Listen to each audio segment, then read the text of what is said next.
Salut et bienvenue sur Badass Animal. Comme prévu, on se retrouve pour le Road to Lost Tale Volume 2. Enfin, il est sorti en français.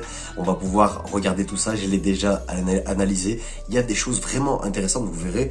Et c'est toujours aussi bien fait. Donc là, la première page qui oppose Teach et Shanks, les deux empereurs visiblement restants. J'ai une petite parenthèse très importante. Je voudrais revenir là-dessus. Je pense y revenir dans une prochaine vidéo, mais il y a un parallèle qui est tout le temps entre Teach et Shanks. En fait, Shanks n'apparaît jamais sans Teach dans les couvertures de Eiichiro Oda. Il est toujours opposé à lui. Il va se passer quelque chose entre Teach et Shanks. Fin de la parenthèse, on passe à la suite. Avec ce superbe dessin, on dirait que c'est Kaido, mais comme il avait voulu dessiner Oda, vous verrez, il y a des dessins de Kaido en forme hybride que Oda avait essayé, Oda voulait essayer, des bribes en fait, vraiment des brouillons de Kaido en forme hybride, assez sympathique. On continue avec le sommaire, voilà, avec les deux affiches de Teach et Shanks, avec un petit sommaire de ce qu'il va y avoir. Et on attaque tout de suite avec la première page. Donc il y a un peu de spoil quand même, donc je vous préviens pour ceux qui suivent que l'animé. Donc deux empereurs sont tombés, les vainqueurs des empereurs vont-ils se disputer le contrôle? La nouvelle génération arrive comme un prélude à l'effondrement du monde. En gros, on nous explique que le monde, il est en train de complètement changer, qu'il a été bouleversé, qu'il y avait un équilibre avec les quatre empereurs, les Shichibukai, mais maintenant il n'y a plus de Shichibukai, il n'y a plus d'empereurs, donc l'équilibre il est rompu et il y a un chaos qui se profile, on dirait bien. Donc on passe tout de suite à l'image d'après. Et là, ça va commencer à être intéressant avec l'abolition des grands corsaires. Voilà, là, ça ira mieux. Là, voilà.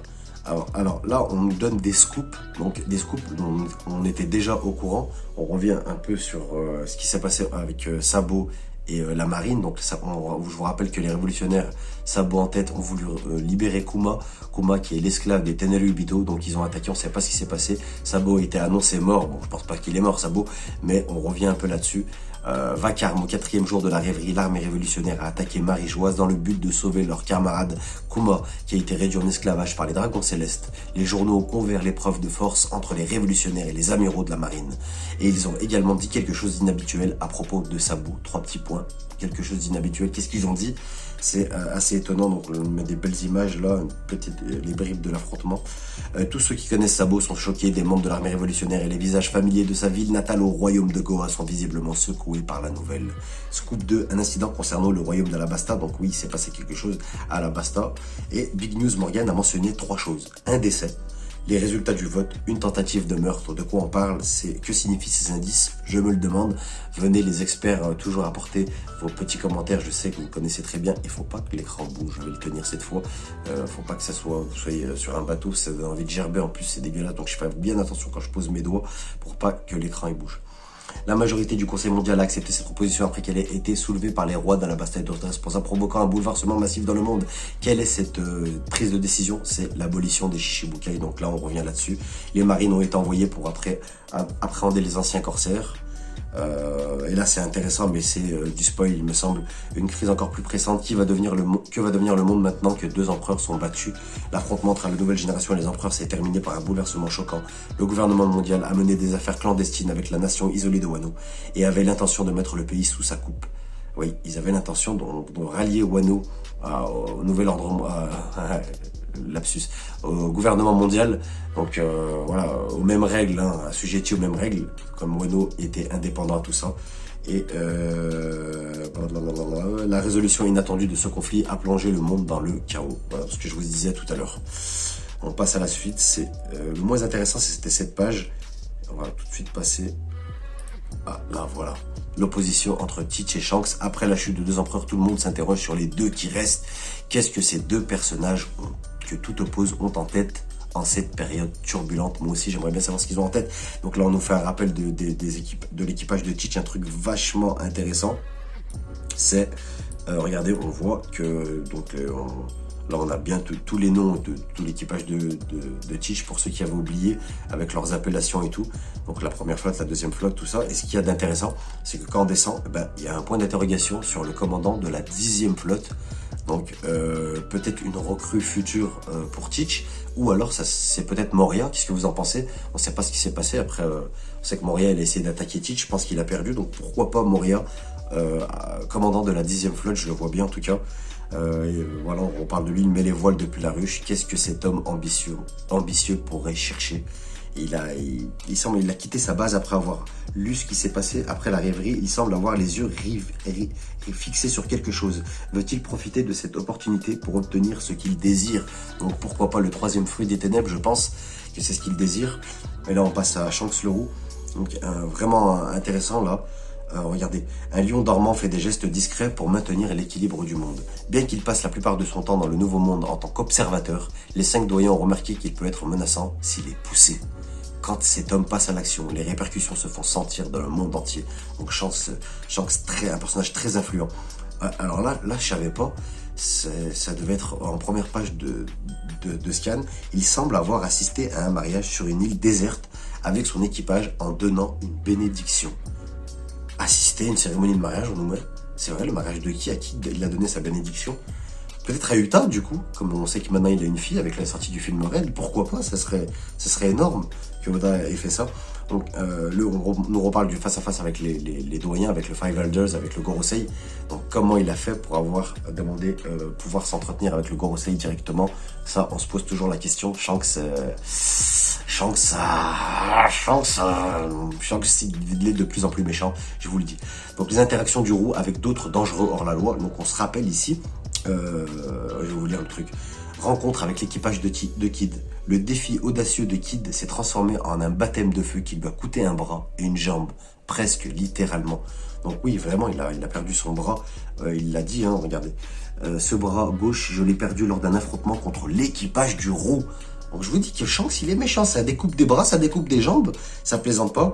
Peu de temps après la formation de la grande flotte, Bartholoméo a imprudemment pénétré dans le territoire de Shanks. Il est difficile de dire s'il est au courant du lien entre Luffy et Shanks. Incroyable, Bartholoméo sur le territoire de Shanks.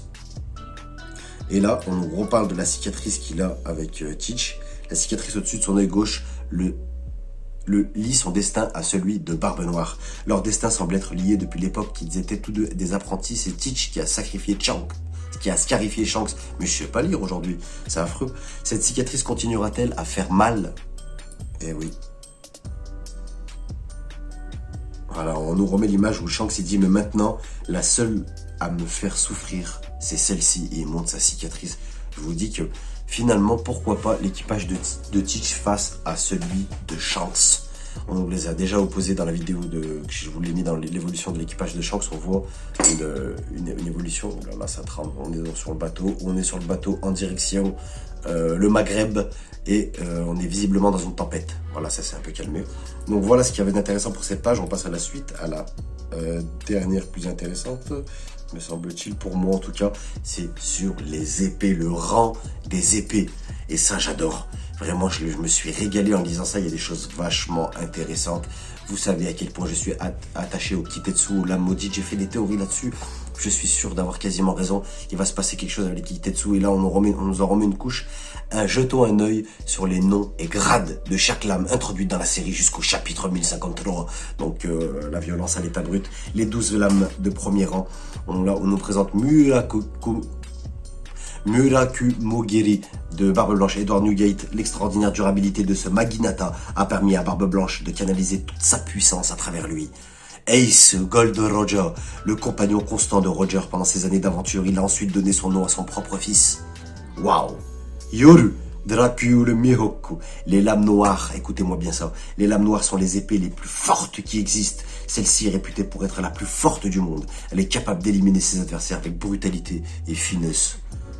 Et là, on nous parle du Kitetsu 1, le Kitetsu 1, le plus important, la lame maudite la plus puissante, qui fait partie des 12 lames les plus puissantes. Et là, on nous en parle, manieur inconnu. Et si, on sait c'est qui le manieur. On a trouvé Kokin Doda, et c'est le gars chauve du Gorosei qui l'a, je vous l'assure, le Shodai Kitetsu dit, le Kitetsu 1. On nous met Kitetsu 1, c'est vachement intéressant. Les rumeurs sur la série Kitetsu maudite sont assez importantes, mais son emplacement est inconnu.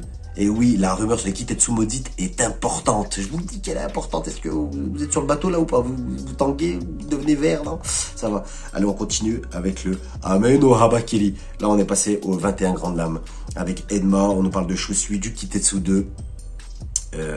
qui appartient à Tengyou Gama et Itetsu. Je sais pas où ça en est, je veux pas être spoilé parce que je suis l'animé. On nous parle du Wado Ishimonji.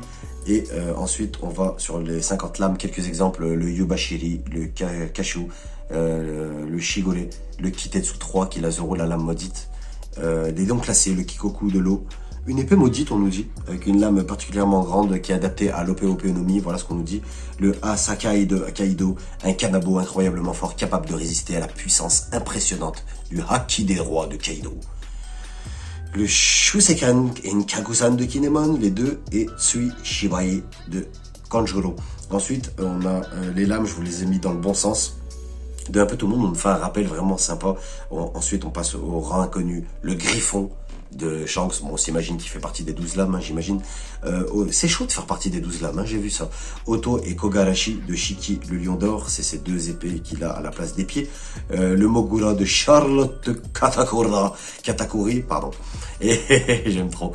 Et les lames inconnues, celle de Rai, on nous parle de la lame de Rayleigh. Beaucoup de lames nommées n'ont pas encore été identifiées, y compris celle utilisée par le seigneur des ténèbres, Laili, et l'amiral Fujitora, le sabre de Raidi et de Vista, le sabre de Isho, etc. Toute lame, alors là, le meilleur truc de Road to Lost Tale Volume 2, il est là. C'est dans un tout petit carré, je vais vous le mettre en zoom. Toute lame peut-elle devenir une lame noire?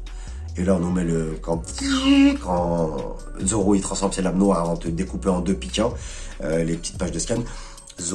Beaucoup de questions restent sans réponse quand il s'agit de lames comme Yoru et Shusui. Le haki seul est-il vraiment suffisant pour avoir une lame noire? Donc c'est ce qu'on nous dit.